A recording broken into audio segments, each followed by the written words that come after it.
So so we've covered 2/3 of the work that goes on in my lab.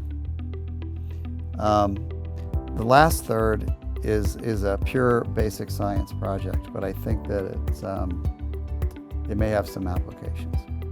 So the basic science question is, how does the brain learn to recognize a familiar stimulus, and by doing so, be sensitive to novelty? So, our survival depends on rapid recognition of novel stimuli, because novel stimuli can bring rewards, they can bring punishments. So we need to really devote our attention to novelty. Familiarity, less interesting. You probably, if you drive home the same commute every day, you probably don't remember, you're probably daydreaming the whole time.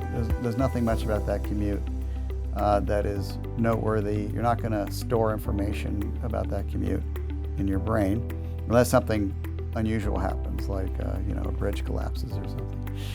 And then you want to be able to devote all your attention to that.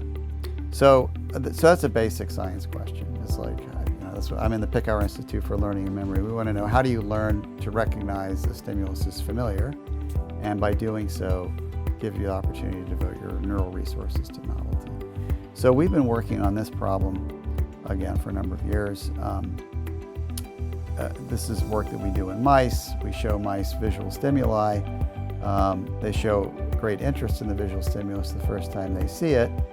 By the next day, they're uninterested, and this goes on for several days. No interest, no interest, no interest. And then we can show them a novel stimulus, and they show interest again. But the advantage that we have is that we can monitor how the brain is changing in response to these stimuli.